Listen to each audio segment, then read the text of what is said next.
अखिल भारतीय मराठी नाट्य परिषदेची निवडणूक जी आहे पंचवार्षिक निवडणूक ही पार पडते आहे। एकूणच मतदान प्रक्रिया ही उद्याला पार पडणार आहे। अशातच अनेक आरोप प्रत्यारोप जे आहेत ते आपल्याला होताना बघायला मिळत आहेत। दोन दिग्गज जे कलाकार रंगकर्मी आहेत ते एकमेकांसमोर त्यांचं पॅनल उभं आहे। यात प्रामुख्याने सध्याला जी निवडणूक पार पडते आहे ह्यात अनेक आरोप होत आहेत आणि याच संदर्भात एकूण बोलण्यासाठी माझ्यासोबत आहेत प्रसाद कांबळी सर। आपण त्यांच्याशी या संदर्भात बातचीत करणार आहोत। एबीपी माझामध्ये स्वागत आपलं। नमस्कार। सगळ्यात पहिले प्रश्न मी तुम्हाला हाच विचारतो की असं बोललं जात होतं की तुम्ही ही निवडणूक लढणार नाही, मात्र तरीही तुम्ही ही निवडणूक लढताय, काय कारण आहे? निश्चितपणे मी निवडणूक लढणार नव्हतो आणि मी देवबाभळी दिंडी जेव्हा माझा उपक्रम मी लॉन्च केला होता तेव्हाच मी सांगितलं होतं की मला कुठच्याही संस्थात्मक राजकारणामध्ये मला रस नाहीये।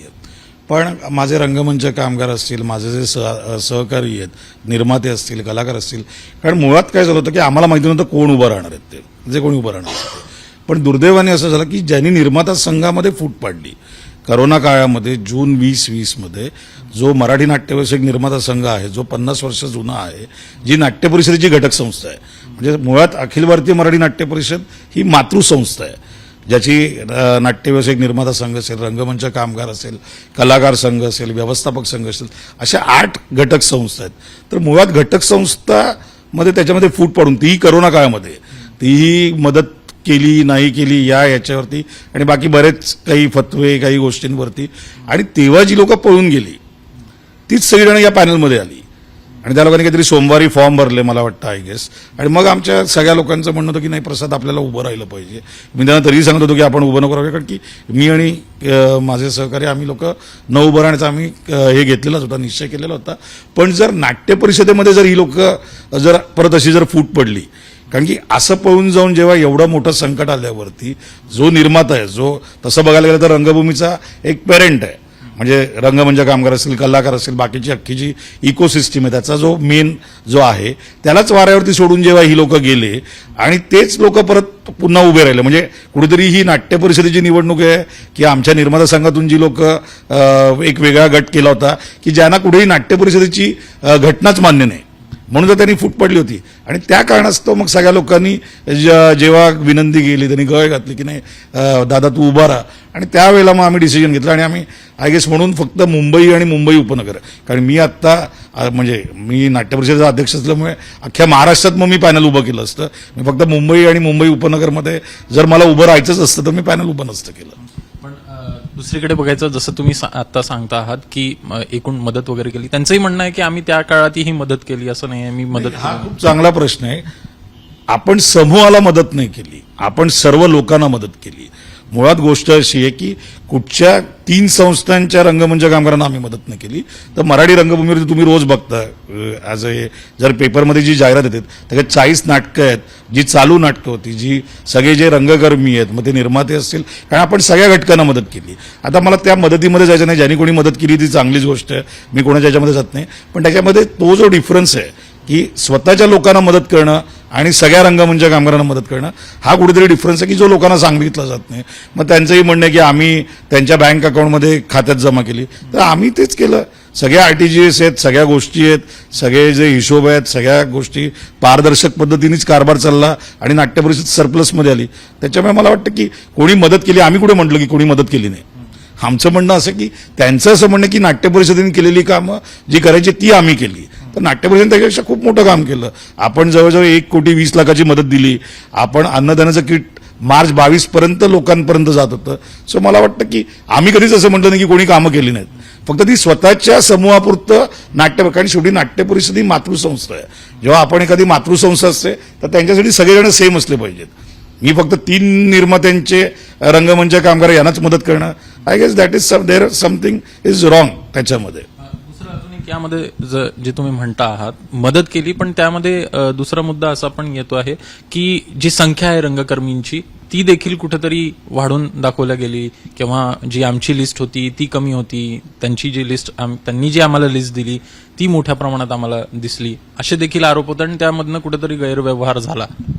नाही, मुळात गोष्ट अशी आहे की मुळात गोष्ट समजून घेतली पाहिजे. हेच मी सांगतोय की त्यांनी त्यांच्याच लोकांना बॅकस्टेजवाल्यांना 3 संस्थांच्या बॅकस्टेजवाल्यांना केल्यावरती निश्चितपणे तो आकडा कमी असणार. जेव्हा रंगमंच बरं, दुसरी महत्वाची गोष्ट काय की सगळ्या ज्या घटक संस्था आहेत, जसं म्हटलं निर्माता संघ आहे, रंगमंच कामगार व्यवसाय संघ आहे, नाट्य परिषदेने कोणाकडून स्वतः यादी बनवलीच नाही. ज्या घटक संस्थांकडून यादी आली, कारण तो करोना होता, त्याच्यामुळे त्यांनी ज्या याद्या दिलेल्या आहेत त्या घटक संस्थांची जी लिस्ट आहे त्यांच्या अकाउंटनुसार, आमच्याकडे तर त्यांचे अकाउंट पण नाही आहेत, सो त्या अकाउंटला आरटीजीएस झालेली आहे म्हणून. सो आम्ही करण्याचा प्रश्नच येत नाही. जर कोणी केलं असेल तर त्या ज्या घटक संस्था आहेत त्या घटक संस्थांनी जी लिस्ट दिली तो त्यांचा प्रश्न असेल. पण मुळात मी तेच सांगणार की आपण सर्व लोकांना केलेलं आहे, आपण एखाद्या समूहापुरती मदत केली नाहीये. त्याच्यात मुळात एक मुद्दा असा आहे की मागितली मदत सगळ्या रंगमंच कामगारांच्या नावाने, जी विदेशातून जी रंगमंच कामगारांच्या नावाने जी मदत मागितली गेली आणि ती केली फक्त स्वतःच्याच लोकांना. मग बाकीच्या लोकांच्या संस्थांमधले रंगमंच कामगार हे रंगमंच कामगार नाही आहेत का? आणि एवढा जर त्या लोकांना विकास होता तर मग त्यांच्या कुठच्याही त्या समूहाच्या जे आता पॅनल उभं राहिलेलं आहे त्याच्यामध्ये एकतरी रंगमंच कामगार आहे का? जे करोना काळामध्ये ज्या रंगमंच कामगारांनी केलं, आज जर रंगमंच कामगार हे सगळे आमच्या बरोबर पाठीशी उभे आहेत. आणि सगळ्यात महत्वाचा मुद्दा आहे की आज एमडी नाट्यांगण असेल, रुईया नाट्यवलय असेल, ही जी कॉलेजेसची जी मुलं आहेत त्यांनी पैसे जर नाट्य परिषदेला विश्वासाने जर दिले करोना काळामधले, स्वतःचे पॉकेट मनी जर त्यांनी दिले, तर मग यांचा का नाही विश्वास नाट्य परिषदेवरती? कारण यांचं प्लॅनिंगच हे होतं. मुळात यांचं प्लॅनिंग हे होतं की यांना कुठेतरी काही गोष्टी आधीच्या घडलेल्या आहेत. मग निर्माता संघाची निवडणूक झाली तेव्हाही हाच विषय झाला होता, नाट्य परिषदेची निवडणूक झाली तेव्हाही हाच विषय झालेला होता, तेव्हाही ही लोकच विरोधात होते. बरं, असं काही नाही की प्रशांत दामले आता पहिल्यांदा उभं राहतात. प्रशांत दामले 2003 ते 2012 होतेच ना, ते कार्यकारिणीमध्ये, ते नियामक मंडळामध्ये, तेव्हा नाट्य परिषदेने काय कामं केली आहेत जर ते विचारतात आता, मग ही कामं त्यांनी तेव्हा का नाही केली? निर्माता संघाचे अध्यक्ष होते ते तेव्हा का नाही केली कामं? जर तुम्ही एक कोणावरती जर तुम्ही जर एक फुटपट्टी जर तुम्ही मोजतायत, ते नाट्य परिषदेचे जेव्हा कार्यकारिणी आणि नियामक मंडळ सदस्य होते 40 पेक्षा जास्त जेव्हा सभा झाल्या त्याच्यामध्ये ते फक्त 20 सभांना उपस्थित होते. मुळात गोष्ट काय की जेव्हा आपण एखाद्यावरती आरोप करतो तेव्हा आपणही बघितलं पाहिजे की बाबा आपण काय करतो. आणि आमचं म्हणणं जो माणूस काम करतो त्याच्यावरती आरोप होतात. आणि सगळ्यात महत्वाची गोष्ट आहे जी 10 डिसेंबर 22ला जी एजीएम झाली त्याच्यामध्ये सर्व हिशोब सर्व गोष्टी या मंजूर केल्या त्या एजीएमनी आणि निवडणूक लागली आहे. आणि त्याच्यामध्ये अजून एक जो आरोप जो येतो की यशवंत नाट्य संकुल आम्ही पुन्हा सुरू करणार, तर मी सर्व जनतेला सांगू इच्छितो तुमच्या माध्यमातून की 10 डिसेंबर 2022च्या बैठकीमध्ये माननीय जे विश्वस्त आहेत आमचे त्यांनी जो प्रस्ताव मांडला त्यानुसार यशवंत नाट्य संकुलाचं पुनर्निर्माण ती वास्तू करायची आहे. त्याच्यामुळे परत आल्यावरती ते करणं, कारण की एजीएम पेक्षा सर्वोच्च कोणी नाही कुठच्याही संस्थेमध्ये. सो त्याच्यामुळे ही लोकांची दिशाभूल केली जाते.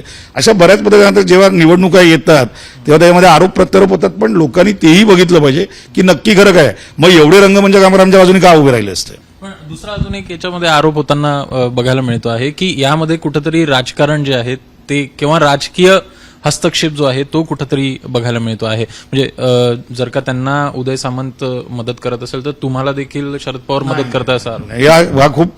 हा मला वाटतं कुठच्यातरी पत्रकारांनी केलेला तो अनालिसिस होता. आम्हाला कोणीही मदत करत नाहीयेत, केलेली नाहीये. आणि त्यांना कोण मदत करते त्याचा प्रश्न मला वाटतं तुम्ही बेटर म्हणजे त्याचं उत्तर ते देऊ शकतात. माझे कोणावरती आरोप नाहीयेत. ज्यांनी कोणी, कारण की तुम्ही ज्यांचं नाव घेतलं ते आमच्या रत्नागिरी शाखेचे अध्यक्ष आहेत. त्याच्यामध्ये ते नाट्य परिषदेचे सभासद आहेत. ते आधीही नियामक मंडळामध्ये होते, त्याच्यामुळे ते आहेत. ते म्हणजे नाट्य परिषदेचे सभासद असल्यामुळे ते निश्चितपणे, पण ते रत्नागिरी शाखेचे अध्यक्ष आहेत आणि त्यांच्याबद्दल ते आहेत नाही आहेत याच्याबद्दल मला काही माहिती नाही. त्याचं जास्त चांगलं उत्तर हे समोरचे जे लोक आहेत ते देऊ शकतात की बाबा काय नक्की होत आहे. पण आम्हाला कुठच्याही म्हणजे ज्यांची जे तुम्ही केलं ते विश्वासाने मला वाटतं पवार साहेबांनी त्यांची भूमिका अतिशय क्लिअर केलेली आहे की माझं दोन्ही पक्षांना, आणि मला वाटतं जर विश्वस्त म्हणून जर त्यांची जर ती भूमिका आहे तर त्यांचं आम्ही स्वागत करतो. आणि 5 वर्षामध्ये आम्ही ते बघितलेलं आहे. जेव्हा आम्ही निवडणुकीला उभं होतो तेव्हाही आम्हाला कोणी पाठिंबा दिला नव्हता, पण आम्ही 5 वर्ष कारभार केला. दुसरीकडे बघायचं तर 5 वर्षामध्ये काही काळ हा कोविडमध्ये गेलेला आहे. येत्या 5 वर्षात जर का तुम्ही निवडून आला तर कशा प्रकारे तुम्ही पुढे जाणार आहात? हाही चांगला प्रश्न आहे. 2 वर्षामध्ये आम्ही 98 म्हणजे आम्ही जेव्हा आलो तेव्हा आम्हाला असाच एक प्रश्न विचारला होता की संमेलनाचं काय, कारण संमेलन खूप महिने तेव्हा पेंडिंग होतं 98 मध्ये. 20 दिवसामध्ये आम्ही 60 तासाचं नॉनस्टॉप 98 व नाट्यसंमेलन केलं की ज्याचा महाराष्ट्र शासनाने त्याच्यावरती एक म्हणजे हे कधीच घडलं नव्हतं. त्याच्यानंतर 99वं संमेलन 8 महिन्यामध्ये आम्ही केलं, नागपूरला जे केलं. त्यानं 100व्या संमेलनाला महाराष्ट्र शासनाने जर त्या कार्यावरती विश्वास नसता तर महाराष्ट्र शासनाच्या अर्थसंकल्पामध्ये फर्स्ट टाइम 10 कोटीची तरतूद झाली, म्हणजे नाट्यसंकुल बांधायला पण कधी झाली नव्हती. सो मला वाटतं की त्याची थीम जी होती ती महाराष्ट्रात शहराकडून गावाकडे आम्हाला व्यावसायिक नाटक घेऊन जायचं होतं. सो हे होतं. दुर्दैवाने करोनामध्ये आम्ही मदत केली लोकांना. मला वाटतं ते एक वेगळ्या प्रकारचं संमेलन न करता, कारण नुसतं संमेलनच नाट्य परिषदेचं उद्दिष्ट नाहीये. आम्ही वेगवेगळे नाट्यसंमेलनाचं स्वरूप आम्ही चेंज करायचा प्रयत्न केला. चतुरंगसारख्या संस्थेनी नाट्यसंमेलनाची नवी वहिवाट म्हणून आता काही लोकांना याच्यापेक्षा नवीन वहिवाट जर सुचत असेल तर चांगलीच गोष्ट आहे, पण आम्ही तो करण्याचा आमचा कसोशीने प्रयत्न केला.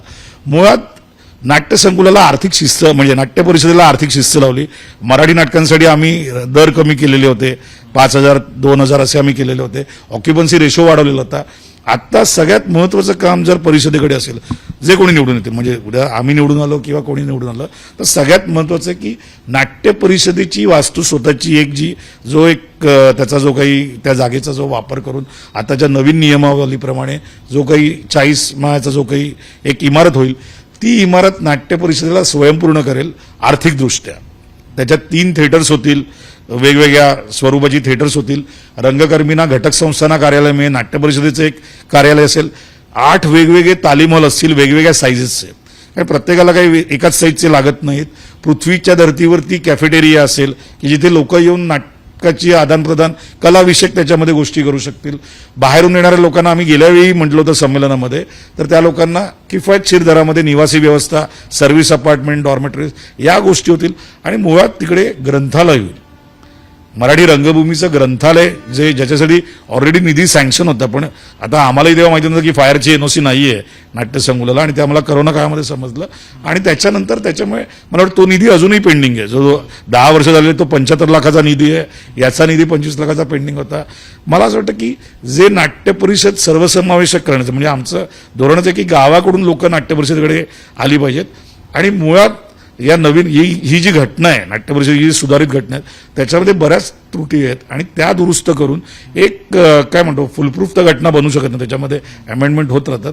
पण मुळात की व्यावसायिक, हौशी, प्रायोगिक बालरंगभूमी म्हणजे आम्हाला म्हणजे लोकांना माहिती नाही की हौशी लोकांना आमची संस्था कार्यरत नव्हती.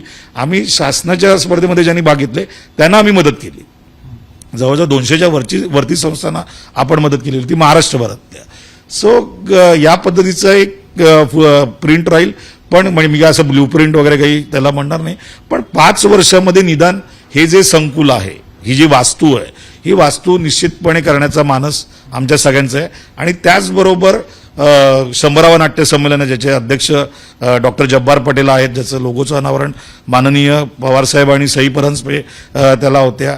तर मला वाटतं त्या पद्धतीने एक पुन्हा एकदा जसं लोकांना वाटलं होतं की करोनानंतर काय होईल मराठी रंगभूमीचं, आज टचवूड नटराजाच्या आणि सगळ्यांच्या आशीर्वादाने आज करोनाचं संकट असतानाही मराठी रंगभूमी चांगल्या पद्धतीने हाऊसफुलचे बोर्ड, वेगवेगळी नाटकं, जवळजवळ 40-45 नाटकं एकावी चालू आहेत, अजून काही येत आहेत. सो मला वाटतं तो कॉन्फिडन्स प्रेक्षकांमुळे आमच्यामध्ये पण तो आलेला आहे.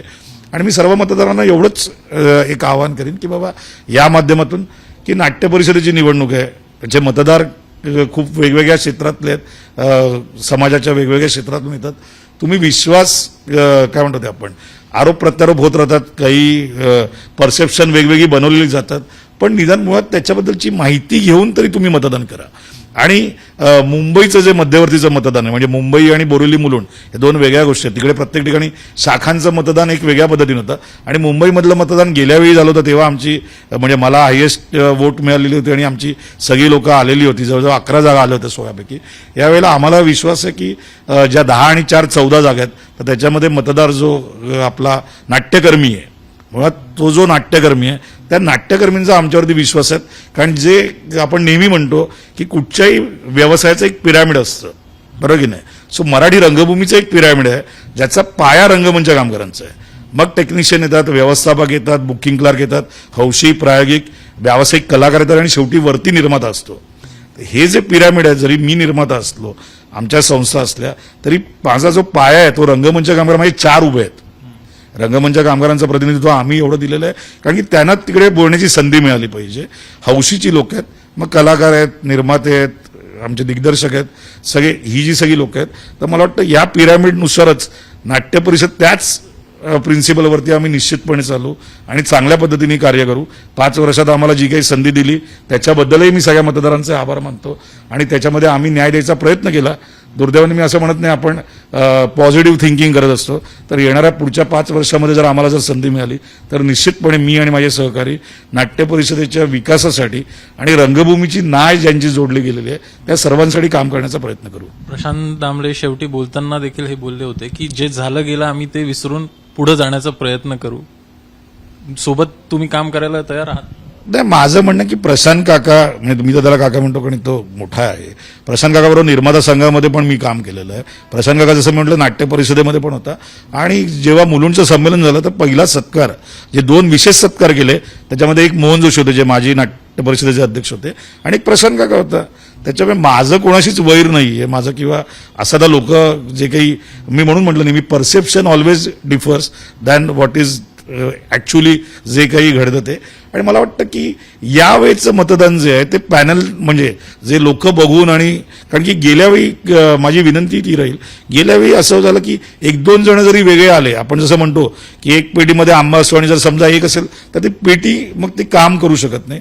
मला असं वाटतं की मतदारांनी काय तो एक सुजाण मतदार सगळे आहेत तर तो निश्चितपणे तो कौल देतील आणि आम्ही कधीतरी विरोधी याच्यात असू किंवा याच्यात असू, पण आम्ही जेव्हा जेव्हा पडतो तेव्हा, कारण शेवटी रंगभूमी एक आहे. आमचं म्हणणं एवढंच आहे की मराठी रंगभूमीवरती जात, धर्म, प्रांत आणि राजकारण विरहित ही रंगभूमी असावी याच्यासाठी प्रयत्नशील असं आमचं पॅनल आहे आणि ते आम्ही गेल्यावेळी कसोशीने पाहिलं. गेल्यावेळी सगळे ऑड असताना आम्ही निवडून आलो, तेव्हाही कोणाचा विश्वास नव्हता की आमचं पॅनल, आपलं पॅनल निवडून येईल. तेव्हाही बऱ्याच सगळ्या रंगकर्मींनी आम्हाला पाठिंबा दिला. यावेळी ज्यांना ज्यांना आम्ही संपर्क करतोय त्या सगळ्यांचा विश्वास आणि त्या शिदोरीवरती आम्ही निश्चितपणे, मला वाटतं जे काही असेल ते येणारा उद्या मतदान आहे, उद्या निकाल येईल, पण त्याच्यामध्ये नियामक मंडळाची निवडणूक होईल, अध्यक्षपदाची किंवा पदाधिकाऱ्यांची निवडणूक त्याच्यानंतर महिनाभराने होईल. पण निश्चितपणे आम्हाला वाटतं की एक जे काही मतदान जे करतील आणि जे काही जो रिझल्ट येईल तो आम्ही निश्चितपणे मानतो. धन्यवाद सविस्तर बोलल्याबद्दल. एकूणच एकीकडे बघायचं तर प्रस्थापित अशी सगळी दिग्गज कलाकार मंडळी आहेत, तर दुसरीकडे रंगमंच कामगारांचा पाठिंबा असलेली आपल्याला प्रसाद कांबळी हे बघायला मिळतात. त्यामुळे उद्याला नेमकं निवडणुकीमध्ये मतदान कोणाला होतंय आणि कोणाच्या माथी गुलाल लागतोय हे बघणं महत्वाचं असेल. कॅमेरामॅन रुपेश शेलारसह अभिषेक मुठाळ, एबीपी माझा, मुंबई. एबीपी माझा, उघडा डोळे बघा नीट.